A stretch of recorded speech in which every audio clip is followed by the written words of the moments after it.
Manœuvre, voici Michel. Il est formateur au lycée Poincaré. Aujourd'hui, il donne un cours de technique en fibre optique. Principal exercice, la soudure. Le geste est complexe.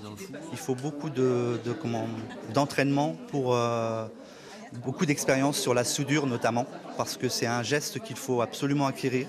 Et ce geste doit être le plus précis possible pour qu'on ait la meilleure qualité de service dans les réseaux. Quant aux élèves, ce ne sont pas tout à fait les publics habituels. Et pour cause, ils font tous partie d'organismes en charge d'accompagner les demandeurs d'emploi.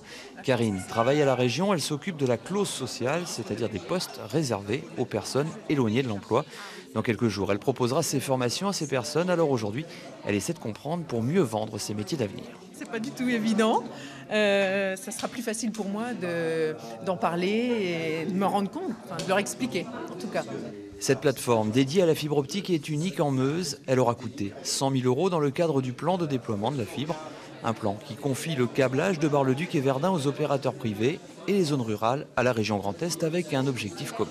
C'est véritablement de réduire la fracture numérique, de faire que les zones blanches, comme on les appelle, puissent demain être totalement dissoutes au niveau départemental. L'enjeu, il est véritablement donc de permettre l'accessibilité au très haut débit à tous les foyers meusiens. Il va donc falloir poser quelques 80 000 prises entre 2018 et 2023 et tirer des fibres jusqu'à chacune de ces prises, une activité consommatrice en main-d'œuvre.